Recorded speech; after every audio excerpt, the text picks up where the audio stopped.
Record. Hope that's okay with everyone. So I must start by saying that I'm thrilled that we have a good turnout in the APEC time this time for the first time, I think. So I was starting to lose hope that we will get things going in this term, but this is good. So for today on the agenda, we have only going through the security white paper that Kilton authored. So Kilton, do you want to take over, or before that, because I see some new names, if people want to introduce themselves and say what they are doing and what's their interest in the edge computing and Kubernetes, that'd be great. Yeah, there's plenty of time to look at the security paper, so I'm all for meeting new folks. Yeah.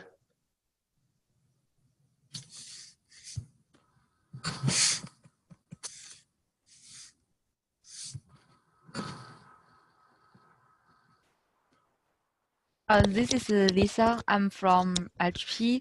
I got this invitation from one of my colleague, Brian. Actually, I'm not familiar with this group.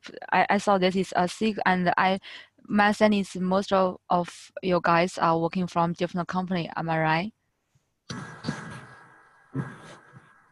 Yes. So it's not, this is not a SIG. This is a working group which spans multiple topics. While the SIG is more related to the single purpose topic for the Kubernetes. Yeah, and this is like a working group trying to cover all the areas related to IoT and edge computing in the context of Kubernetes. So trying to gather resources, use cases, provide some white papers, best practices, just shared knowledge, and try to see where we can improve the whole experience. Okay, thank you. And so since why I'm joining this and interested in it is because we are looking for a solution, and I'm not sure whether the IoT Edge will be a solution for us. The scenario we want to have is we implement a solution, and we have a client and we have a server. The client has been installed in different of device, and we are hoping to have a mechanism to check whether the clients will deploy a new version and the clients can be updated automatically. So I'm not sure whether this is one of the Kubernetes IoT Edge can supporting for this kind of scenario.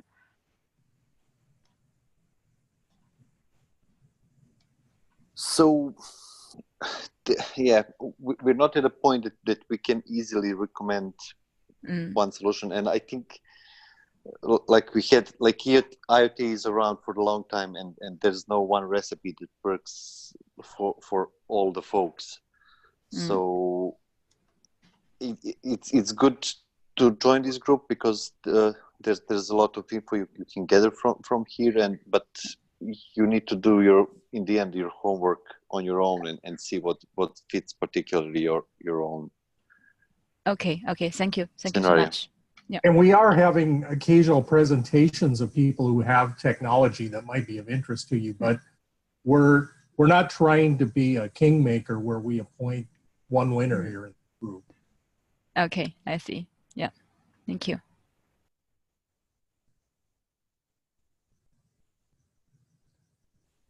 Maybe all of us, not just new people, should introduce ourselves because there aren't that many. And that way the new people know who else is here. So I guess I'll go. I'm Steve Wong, an engineer with VMware based in Los Angeles.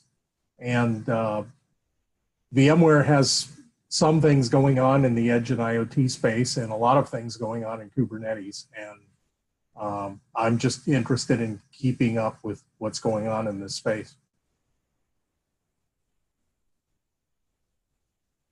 So yeah, I'll go next. But Edge as well. I'll go next. So I'm Dejan. I'm from Red Hat. I'm based in Serbia, in Eastern Europe. So I'll be around for a long time in Eclipse IoT community, working on the different, so to say, cloud platforms for the IoT and messaging and connectivity, and that's where we started using Kubernetes a lot, and that sparked my interest, and especially seeing the trend of people trying to put more resources toward the IoT gateways and containerize the gateways. So that's why we started going into this direction and exploring the possibilities of making the Kubernetes and OpenShift, which is Red Hat's product based on Kubernetes, trying to be the best possible platform for IoT and Edge going forward.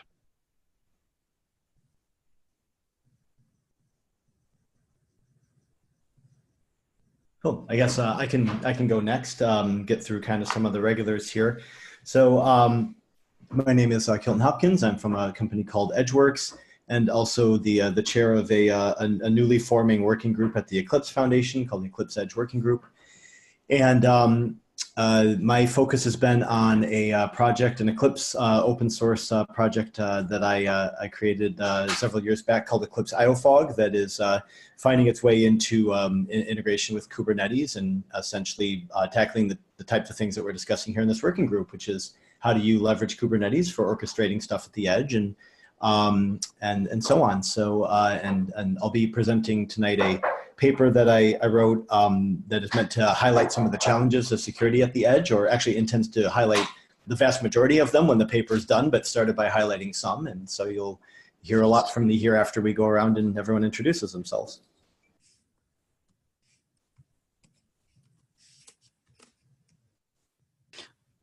Well, this is Brian speaking. I'm also from HP, and I want to learn more from you guys in this group. And I want to also, I'm passionate on the IoT and edge computing. And also, thank you, Stephen. I just had a talk with Cindy, and she mentioned that on the proposal of how to update the software from Kubernetes, from edge computing, and Cindy mentioned the Kube Edge might help. Thank you.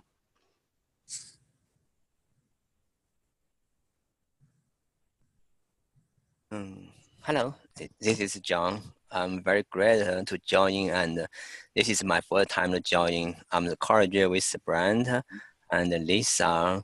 So I have worked in Kubernetes for 2 years, and somehow learned IoT in the AWS platform, but not much. I'm not familiar with Kube Edge. I'm eager to see how it works from you. Thank you.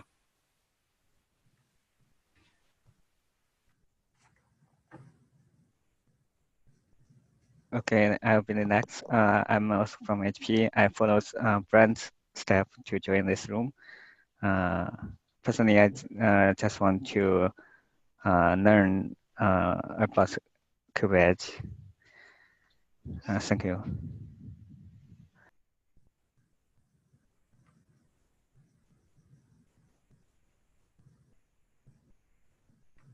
Yeah, then I introduce myself. My name is Bernhard. I'm particular working as a data engineer on Teradata, but this is purely from a private initiative from my side.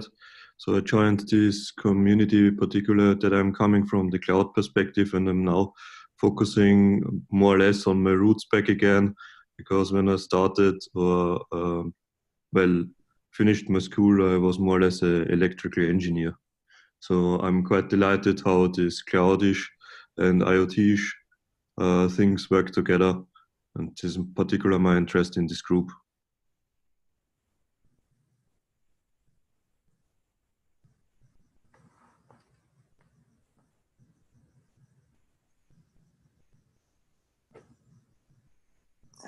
So yeah, great if no one else will do. So for everybody who's new, I would just encourage people to if you want to get up to speed where we are at the moment, I think starting with the original white paper is a good starting point. Unfortunately, it's in kind of work in progress state forever. But I think there were a couple of things that succeeded that white paper, and that's the deep dive session we had at the Kubecon EU and the session I had as a CNCF seminar. So that should give you like a good intro to the topic and the first attempt at trying to scope the whole problem and the whole topic. And what we are planning to do as a group now is to go further on some of the challenges and things that are identified in those previous efforts and dig deeper. And that's exactly, you know, what Kilton did with the security paper. Just, you know, took one topic and tried to put more resources and info into that.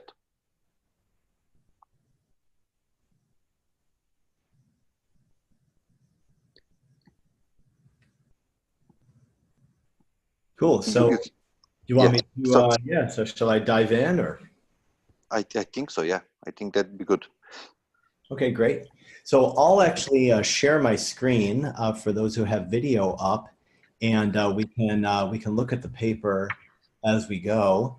And there have been some really good contributions that we're not going to walk through all of those comments, but I'm also not going to read through the whole paper either. So let me see here if I can share my screen, and oh, there's a lot of. I'll just share my desktop and turn off notifications. 1 second here. There we go. Do not disturb mode. And can you all see the Edge? Yeah, we can see it, Kilton. Okay, Looks good. great. So I think everyone should have view access to this. And I think then if you want to add comments, depending on when you got in the working group and so on, you may or may not need to have me open that for you, or you know, obviously Dan or Stephen Wong and all of the people here that you're meeting. But happy to receive comments from everybody. The etiquette is that if you do have the ability to make changes to this document, start them as comments, and then we're going to kind of work through and see how to take all of the inputs and make this document even better. So the goal is, well, actually, let's go to the section called goals. The point of this document is not to solve anything yet. It was to identify the security challenges that we're facing, and perhaps if it's complete, identify why those challenges are different than the ones that we already know, so that we can start to get our heads around how to approach them. What we're not trying to do with this document is we're not trying to make any, recommend any particular course of action and definitively solve them. We're definitely not trying to limit the scope of security discussions outside of this paper. So inside this paper, we're collecting stuff, and outside, I think every use case is going to have unique, aspects that qualify it, as something that needs to be looked at independently. So to start it off, sorry, I put this together with the hopes that we'd start to add more and more items, and I'm starting to see some of that come through, which is great. And the Edge is kind of a funny place. It has some security challenges that are very different than what we're used to. And some of the security challenges are based on just a simple change of situation. When you're in cloud and data center environments, you don't really have to contend with the notion that somebody will physically access your compute hardware. And largely because if they can, they're probably someone on the inside, and no one from the public from the street can just walk in and plug in a keyboard and a USB drive into your cloud server. At least I should hope not. But at the Edge, that assumption falls apart. And so we start to get some new challenges. So what I'll do is I'll kind of walk through and give a couple of words about each section. And this will introduce everybody to the content of the paper without belaboring it. And then we can have a discussion or take questions and whatnot. And maybe that will also spawn some ideas of contributions and so on.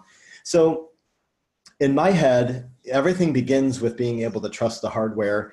If you're trying to run software at the edge and you don't know that the hardware that it's running on is something that you can rely upon or trust, then that's it makes it a little difficult to say that for sure the software is running what it should, they're doing what it should do, and so on. And so there's a couple different ways of addressing hardware security, but for the most part, they all begin with something that allows you to verify that the hardware hasn't changed without someone on the hardware being able to modify that and get in the way. And so obviously, if you spend time in the space where you deal with hardware security or hardware root of trust, some of the first things that come to mind are like TPM, TPM2 and so on. Doesn't matter how you do it, even if it's a separate hardware module that you attach to your IoT gateway, for example, in a USB port. However it is that you want to bring root of trust, everything starts at some level where you can say for sure that the same device is running your software that was the one you intended, and it still looks the same way you did. But then after it's running, you've got this notion of, okay, it's the right hardware, but what's its condition?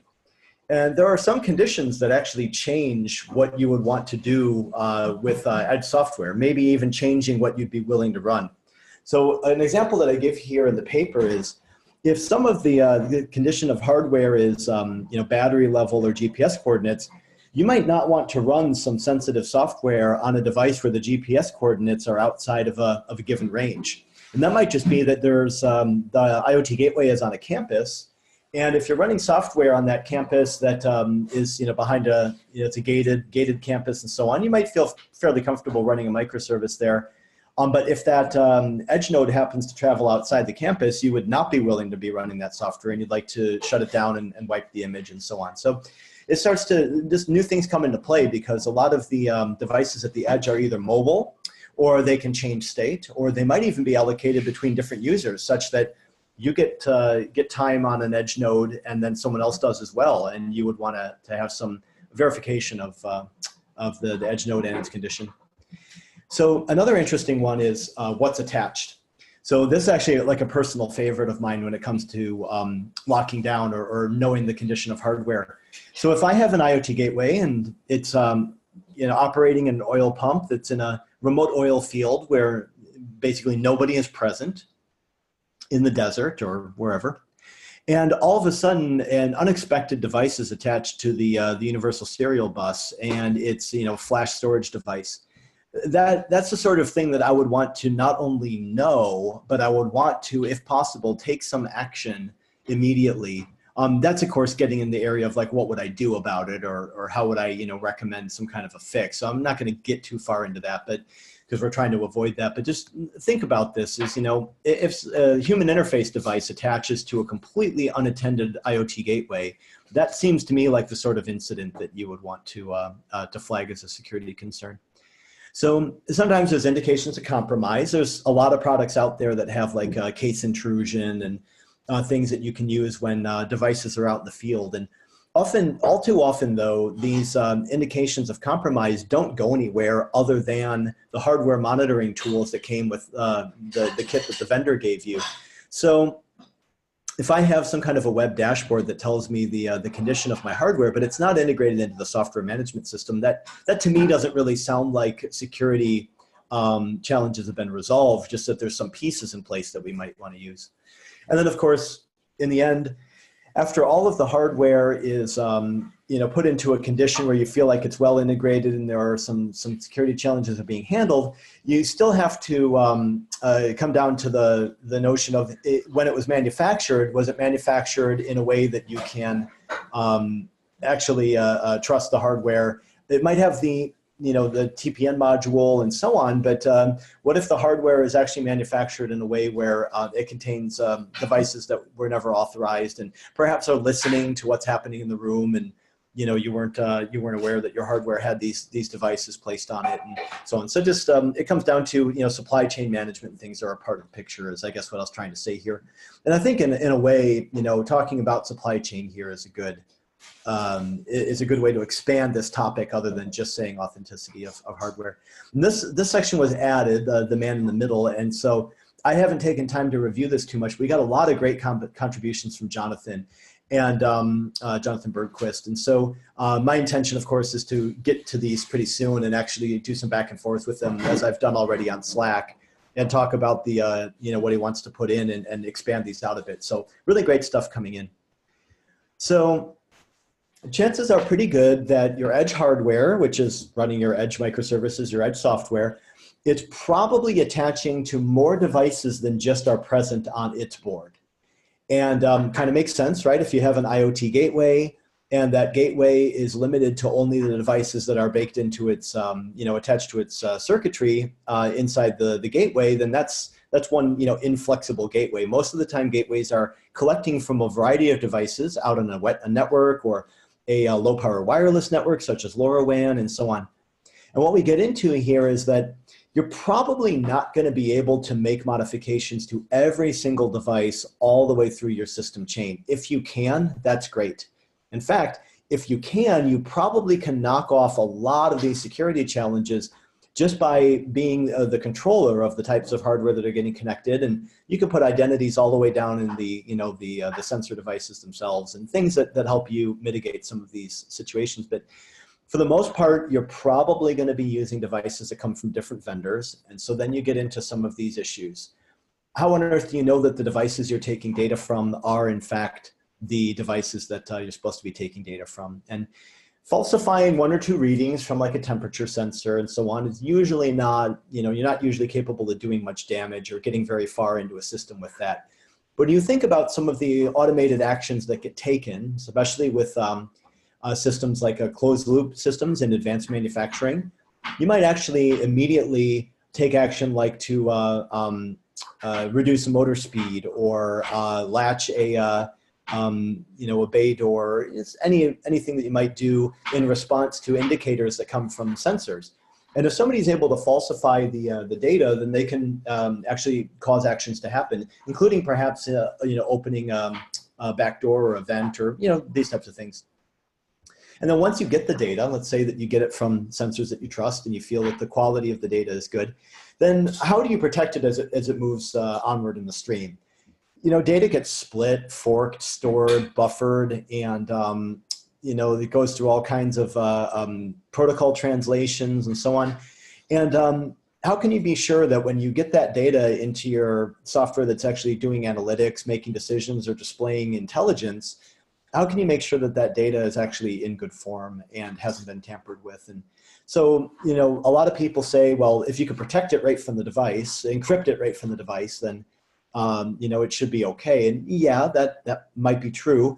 The question is how do you encrypt it right from the device and know that the encrypted data is coming from a verifiable device and all of these things? But I, again, leave the solutions to some other papers yet to come, but just consider the data goes through a lot of different stop points or touch points as it goes.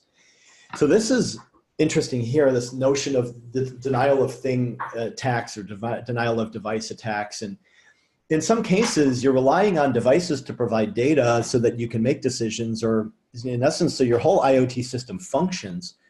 And it's a nasty thing to do, but a lot of devices are out there on low power situations. Maybe they're solar charged batteries.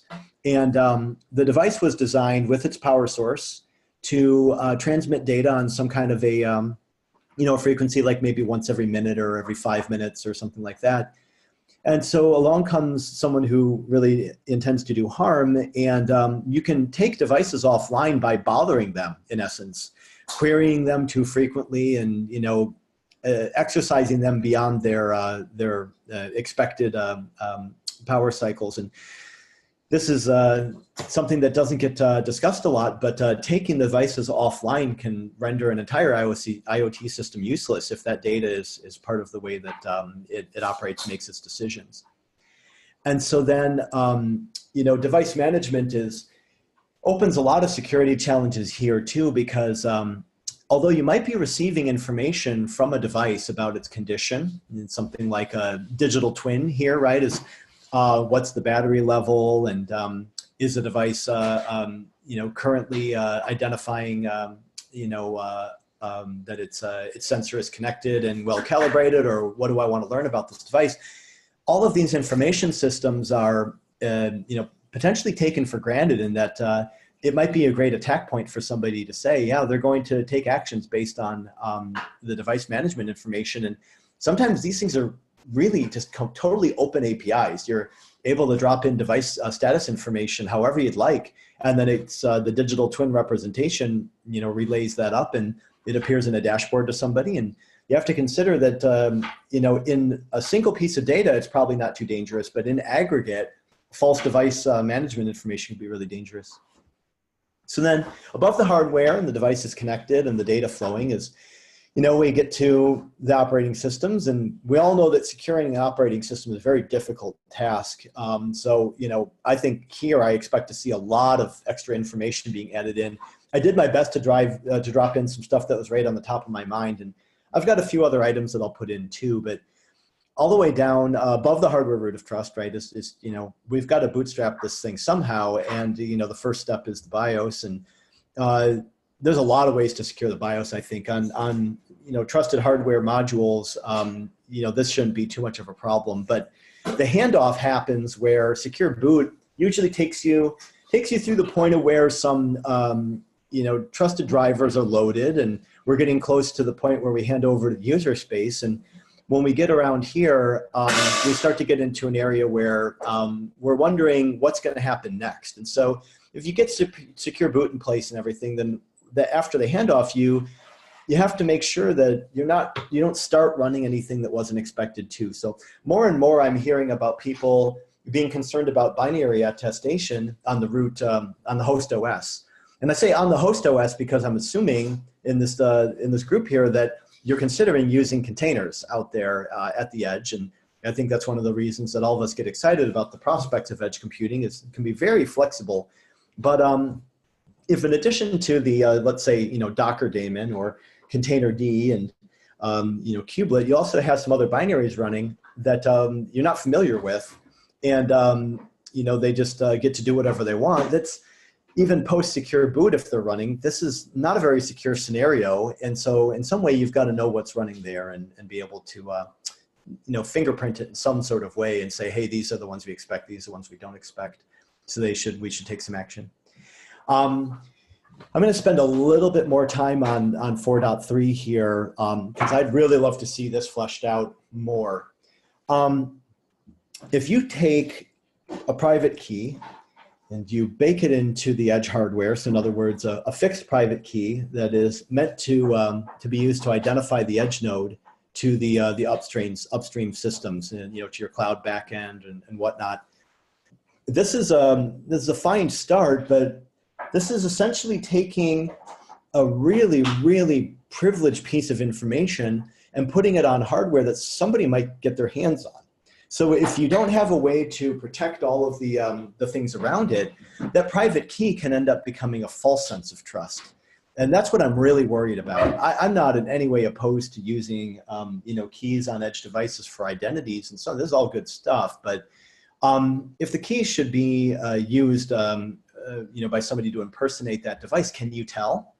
And that's kind of the question I want to ask. And this is a topic that's real close to my heart because it's actually one that I've had to deal with. I spent some time as an IoT advisor to the city of San Francisco some years ago, and was just helping look at some technology presentations that were coming into the city, smart city projects, et cetera. And it just there were some things happened where the private keys were trusted beyond the point where they should for distributed hardware, and that was just, we're entering into an era where people are becoming aware that, for example, on a city bus, there might be some hardware that you could use to get access to the backend systems if you know what you're looking for. So I'd love to see more information here. I'd also love to evaluate kind of the different ways that people are trying to protect, identity information as it's, baked into edge hardware.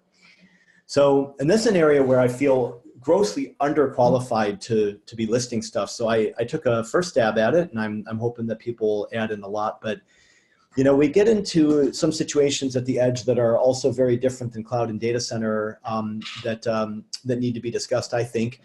If you're on a LAN that's protected and it's private to your data center, then open ports are not in any way a problem. In fact, that's the way that you're probably going to be able to access MySQL database on 3306 and whatnot. It's all fine. But think about an edge environment in which the devices have open ports, but they're on Wi-Fi. They're on Wi-Fi in a retail location or a warehouse or a factory or something like that. Open ports are a point of attack, and it's pretty easy to scan for them. It's pretty easy to start poking around if there's exposed ports. So then their VLANs are an option, and there's different ways to try to keep traffic separated. But in the end, I just want to ask the question: is do we need open ports at the edge the same way that we've become accustomed to using them? And maybe the answer is yes, and that's fine if we have ways to protect them. But wanted to bring it up. And I'm also, just like fixed private keys and stuff, I'm worried about fixed VPNs. And the main concept here is, if I have a VPN that's in a shipping truck, right, a logistics vehicle, and it's out with 1,000 other vehicles in the world making deliveries, and there's an IoT gateway in that truck that it has VPN information, and so therefore it's connected with all of the warehouses that my company owns. If somebody gets access to the IoT gateway in that truck, and they get the VPN information from it, then essentially the truck is like an extended attack surface for my warehouse. And I treat VPNs very carefully, especially ones that are used in a kind of a permanent fashion, because that means you get access to the warehouse, you get access to the data center, you get access to the warehouse, you get access to the trucks, and so on and so forth. Something to watch out for. And up until now, we've largely considered that if you're on the network, you're part way to actually getting access to the data. And that really goes back to kind of this open port thing and so on. It's just, if you're there and able to physically communicate with the nodes that are on the network, and so take, for example, the LAN in a factory, right? If you're on that LAN, then you're kind of part way there to maybe doing some damage or getting access to data that you shouldn't get access to. So I just want to ask the question is, does everything need to be networked up the same way that it used to be at the edge? And maybe the answer is no, especially for devices that are like outside of physical walls, right?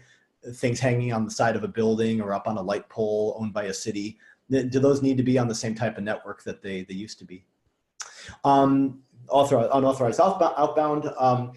It's been mentioned to me a few times, like, hey, I put an IoT gateway out there, and then we noticed at one point that a microservice that we were using on that gateway was sending traffic, kind of phoning home and sending traffic back to the author of the microservice, and it's data that we never thought that they'd be collecting from our IoT gateway. And how do we, prevent this stuff? And my answer is, well, if you're running microservices that you haven't tested and so on, well, that's one thing right there, right? Is you can't just grab third-party microservices. You shouldn't do it in the cloud. You shouldn't do it at the edge, but things that haven't been vetted. But with edge nodes, you're not really around to see the traffic the same way as you are in cloud environments.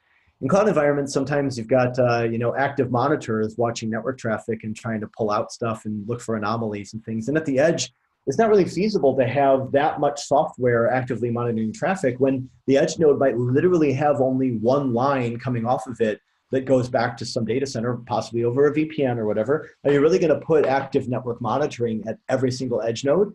Maybe we need a different approach here. Is what do we do about unauthorized outbound traffic? And it's kind of the same as unauthorized inbound. And so if the control plane is doing identity verification of the edge nodes, why are the edge nodes not doing identity verification of the control plane? And that point kind of speaks for itself right there in summary. Then we get to the edge microservices. And some of my thoughts around here are, you just got to treat the software the same way that you would treat it for deploying any third-party stuff where you want security on your environment. So do an integrity check of the microservice images, and that's just kind of a straightforward situation. But then a little bit different than your normal environment is, I might not want to give those edge microservices access to privilege information until I know for sure that the rest of the stack is looking secure. For example, if I have an API key to drop things into my S3 buckets in my AWS environment, I don't really want that API key baked in the microservice, and then that image is you know, an image that I'd be very worried about people instantiating without my authorization. But if I'm going to pass it as some kind of configuration or, you know, secrets at runtime, just knowing that the rest of the stack is good before this microservice gets its sensitive information is kind of the challenge here, and wanted to call that out. Are we running any microservices at the edge that are not authorized? And how would we know? And can we whitelist and some other good stuff? Microservices run, well, some of the edge nodes have resources that are pretty important. Really good example here is like the Bluetooth radio or an RS-485 over serial or Modbus over Ethernet. These are things that you don't want microservices just tapping into them willy-nilly, because you can actually execute commands on legacy equipment far more easily, I think, than people coming from a cloud background realize. There's a lot of equipment out there that if you can open the back panel, which usually requires just like a screwdriver, if you can open the back panel and connect to the Ethernet port there, then pretty much you can start issuing commands. And that's a lot of legacy equipment is that way, especially in industrial settings. So if there's a gateway that's connected to all of these things on the LAN, then you don't want the gateway to run microservices that don't have, or that have unchecked access to the network and to, you know, maybe the Modbus protocol adapter service, if that happens to be running on a gateway and so on. So if I want some edge nodes to change their software, I want to also know that it was executed, that request for change. So microservice that's out there checking, you know, employee ID badges via near-field communication, recording who is, you know, passing what work checkpoints in a warehouse or factory or on an oil rig. That's pretty important information. And if I decide that that IoT gateway is going down for servicing, it's going to get swapped out, I don't want those microservices to remain on there. I might want to wipe the images and all the data after I've ported it over or made sure that it's all been done being analyzed or backed up or transferred to the cloud. So some kind of guaranteed shutdown and wipe is, you know, is the challenge here. How do you know? And how do you know without sending a person out there, right? Because part of the challenge of the edge is the expense of going out and physically fixing things is so high that you can't just fix it by sending somebody to go check it out. It's not just, you know, a couple halls down in a data center where somebody's doing maintenance anyway on a routine basis. It's in the IoT world, it's called a truck roll. And in fact, it's not just in the IoT world, in the MTM world, M2M world, and before that, just plain old in the industrial world, it's called a truck roll. And they're really expensive. Out in oil fields, there are specialized electricians that are able to handle the hazardous situations and the high voltages and stuff. These people are, you know, sometimes $400 US per hour, and you might even need to pay higher amounts if you want them to be deployed immediately to solve a problem. In some cases, they have to land by helicopter to get there in any kind of efficient amount of time, and or, you know, over some dangerous terrain. These are not things that you take lightly. So once you put edge hardware out there, you need some kind of guarantees over remote control and remote versioning and this type of stuff. Otherwise, it gets really expensive. So anyway, that's the notion behind these guarantees. And the last thing that I have listed here is it doesn't make a lot of sense to protect edge microservices and also protect edge hardware if you don't have a guarantee over matching them up. I, for one, would not want you know, any employee ID information running on an edge compute node that's sitting on the outside walls of my factory. It's not a place where I want sensitive information to be stored or even flowing through. So, you know, trusting the hardware, trusting the software all the way through the stack is great, but then also the orchestration layer needs to take into account, is this the right edge node for me to be running this piece of software? And how would I know? What are the attributes? Some of the things we're doing at the Eclipse Foundation with Eclipse IOFog is, if I know that the GPS coordinates of the edge compute node are outside of the range that is appropriate for this particular pod, then it's not able to be scheduled on those edge nodes, even though they have the capacity and all of the right matching hardware attributes. So just adding some edge awareness to the orchestration layers is stuff that I foresee becoming more and more important. And I would love to know more and more attributes that people are interested in using to validate, is the right software running on the right hardware at the right time, I would also add.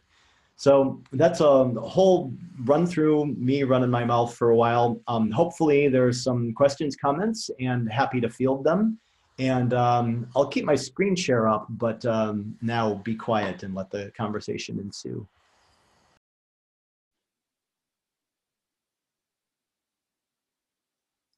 So I read through it yesterday, and to me it's a very good material and with a lot of good information and a good flow. Maybe two things that I would comment on that I didn't put it already in the document. So maybe we should add a conclusion section and call out for the future actions and some kind of wrap up of the whole document. And I don't know if it's possible. I'm just thinking out loud here. Is can we tie some of these topics more closely to the Kubernetes and the containerized environments, or should we just keep it general purpose as it is? Oh yeah. Well, first off, I think adding a conclusion section is definitely that's an easy win there for sure. And so happy to add that in. And then yeah, I'm up for having this get driven more toward the specifics of the Kubernetes related topics. Containers being a main one of them, but all of the stuff that people want to talk about regarding security in relation to Kubernetes in general, and then like what of it is particularly challenging at the edge would make, I think, a great way to get this document into a position where we wanted to inform people in the Kubernetes community of the challenges at the edge, but in particular, I think you're right, the challenges at the edge as it relates to the the stuff that they're working with, i.e. Kubernetes and all of the surrounding projects. So yeah, good call. I'm not sure how to do it. I think comments are going to come in, probably steering things a little bit more in that direction already, but maybe even like something like an actual review to rename the sections, right, toward Kubernetes related topics or something. I'm not really sure. Open to ideas. Yeah, just to be clear, I'm not sure at the moment as well. It's just something that popped on my mind while you were presenting. So something to think about. Yeah. Yeah, cool. I have a question. Can you grant me please access to the document, because I have plenty of comments, but I'm just sadly I just found the document by the end of last day, and I'm currently at section I think 3. So I have plenty of comments there, and I would like to add them in the document. Unfortunately, I don't have access to it. Sure. Yeah, let me give some advice. So on the Kubernetes project, it's really tough administratively to grant access one person at a time. It's inefficient. So this is usually done to the membership list. And if you join the IoT and Edge group, then you'll make it easier for Kilton to just grant the whole group access rather than dealing with it one at a time. Okay, then please insist me how to do that. I mean, I'm actively in the Slack chat. Google Plus group, and there's a button there that you click. Just a minute, I'll post it in the chat. Okay. But it's up to you, Kilton. If you want to do this one person at a time, you can. But I find that it's a little difficult to manage doing it that way. Oh yeah, no, I imagine it will get out of hand. So I like your suggestion, Steve. I would like to do it by the group. At first I don't mind doing it, one by one, just until it gets out of hand. Sure, I can do it a little here and there, but definitely as soon as we can move over to having people get their permissions by joining the working group, that would be ideal. Yeah, and it's sad, but other groups like. Sorry, go ahead. Other groups on Kubernetes have tried opening up documents to the whole world, and what you have is, unfortunately, there's people out there who put spam in there and effectively put graffiti in the document. So that's why it can't be done that way. So that is on the document view only request edit access, or?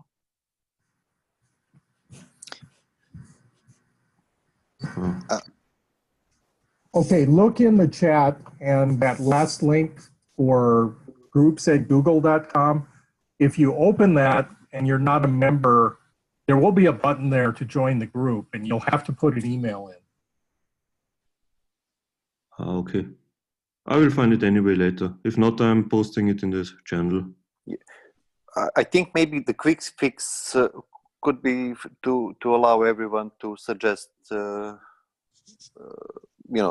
suggest comments and things like that. So yeah, you can get, if it's a Google Doc, you can open it up to get a share link for comment and then post the link.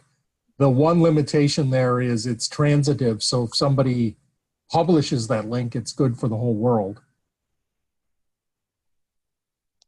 Yeah. I mean, until we fix this, I mean, if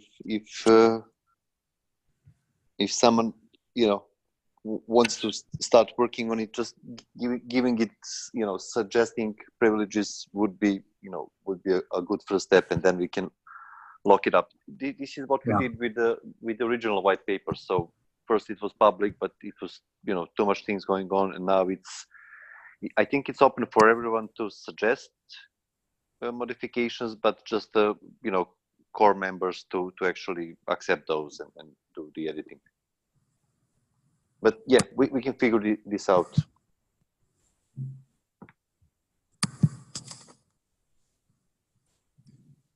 I think the idea we didn't do it yet. The idea of a group membership and privileges based on that, it's a good way to go forward.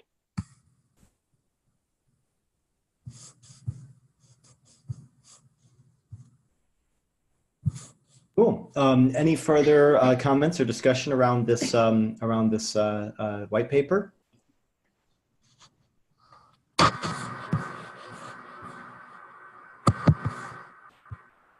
Okay, cool. Well, I'll stop sharing my screen, and this is not the end of the discussion, but rather from my point of view, the beginning of a deeper discussion. I'm on the Slack channel for this working group fairly regularly, meaning like, if you call out my name, I will probably respond within 24 hours. Some days are busier than others. If you don't call out my name, it might be several days before I have a chance to read your messages and so on. And particularly this working group. Otherwise, you should email me or something. So yeah, so feel free to discuss this further. This isn't the end, but rather the beginning of enhancing the stuff. Kilton, one question for you. Will you be attending the Kubecon in Barcelona? I'm torn because I've been invited to through the Eclipse Foundation, of course, to be there showing IOFOG, Eclipse IOFOG with Kubernetes integration. And I don't think giving a talk during KubeCon, but definitely there to show people at the Eclipse Foundation booth. I don't know if I'll be able to make it. And so I'm going to try. I hope to. And if so, will I see you there? Yeah. So we have a session there. That's why I asked. So Steve and Cindy and me, there will be a session on the working group and a couple of sessions on the Cube Edge. I was thinking if you're getting there, some of this material we can present there as well. Oh, cool. Like but let's talk about it offline. Yeah, sure. That sounds good. But thank you. That you're adding fuel to the to my notion of somehow making my way to Barcelona. So thanks. Yeah, I'm influencing your travel expenses. And related to that, by the way, the CNCF just accepted the group's proposal to present in Shanghai. So we'll also have a session there. I think Cindy and I are both planning on speaking at that. Yeah, that's great news. So the last thing I have to discuss, we have a couple of minutes left, is so I'm glad that is this time work for everybody? So for the next meeting, for the regular time zone in 2 weeks, we will switch for the 1 hour earlier to as we discussed to align with the daylight savings times and everything. So what about this time slot? Is everybody okay to move this 1 hour early as well? Well, 1 hour earlier is a little bit early in my time zone. Yeah, no, it's same for me. But this is primarily to you know, to help folks in Asia be easy, you know, easier to reach us. Should we leave this? I mean, one of the most complicated aspects of this working group so far became changing times and of meetings, because it always adds a lot of confusion. So I would favor it simply because, not permanently, but only during the daylight savings transition. So if there are parts of the world that don't transit with the US, then it might not be at the same time throughout the whole year. But normal expectation for people in the US on the Kubernetes project is that the meetings shift with the daylight savings time. Now, given that this slot we're on right now is for APAC, maybe we can leave it for the, you know, to abide by whatever the normal expectations are for APAC. But for the other one that's in about 2 weeks, I'd suggest that we shift it by a year to match with US daylight savings time. Yeah, that's for sure. I think I proposed that on the group, and nobody. So this one, I'll opt out of having an opinion, because this slot is for the convenience of APAC. So I think if only those people vote, that's fine. Yeah. So if anybody has, I mean, for me personally, this works better because it's 7 a.m., not 6 a.m., which is a big difference. But I mean, you know, if anybody has any thoughts, let me know. And I think we do have to, whatever is resolved, part of the problem with people showing up at the wrong time, there was one who showed up early today, and I went on and told him to try again in an hour. But we didn't have the agenda doc actually listing the time, and we maybe need to be better about that. So before the meeting starts, if we can get in there and edit the agenda and maybe even list the time both in the APAC zone and the US zone, so that people don't have to resort to conversion tools. So I added those descriptive times in the agenda doc. There's two two calendar links, one for Google, one for ICS.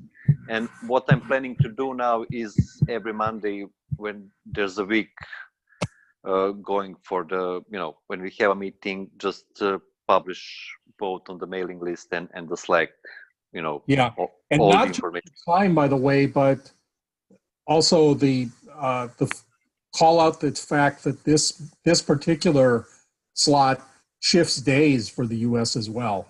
Yeah. So I added that information yesterday as well. Yeah. I mean, we learn with every mistake, right? Yeah. Okay, then. Yeah, for now I'll leave it, and these things are always open for discussion on the Slack or on the mailing list. So if anybody have any thoughts around this topic as well, feel free to raise it.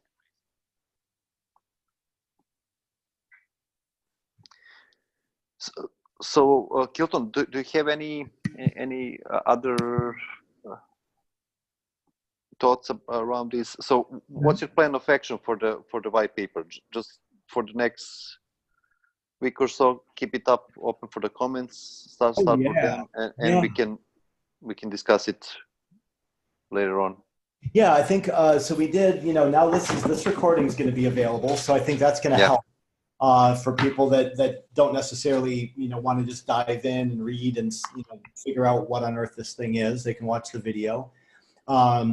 So I'd like to keep it open for, I would say maybe, a 30-day cycle, but with checking in on the next, on next working group meetings. But what I'll be doing is I'll be starting to work through some of the suggestions and maybe make some edits and, post in the maybe Slack channel stuff to actively engage some discussion. I kind of want to know what this working group wants to do with it once it's, polished a bit more.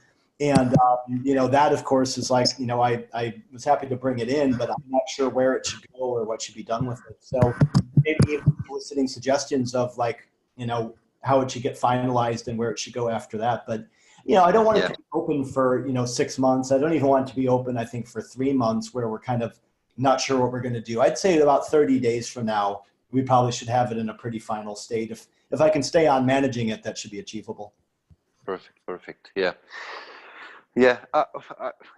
It's always the same question for me for the original first white paper. Unfortunately, I never find time to just go ahead and finish it up. But maybe once you have your or this one in shape, maybe we can coordinate and publish both of them. Cool, that would be like great. Yeah, I that would think, be double incentive, right? Let's get a couple papers out there. Yeah. Because we basically transformed the original white paper to the presentation slides, but never returned material back and just basically do the writing and formatting and everything. But yeah, cool. Well, I'd be happy to chip in on that one as well, right? If you help edit mine, I'll help edit the other one. Yeah, it's a deal.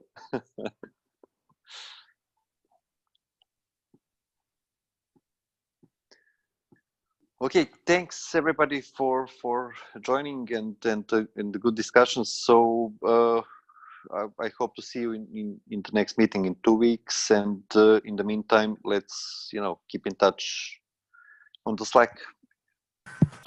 Okay, bye. Okay, bye. Thanks, Hilton, once again.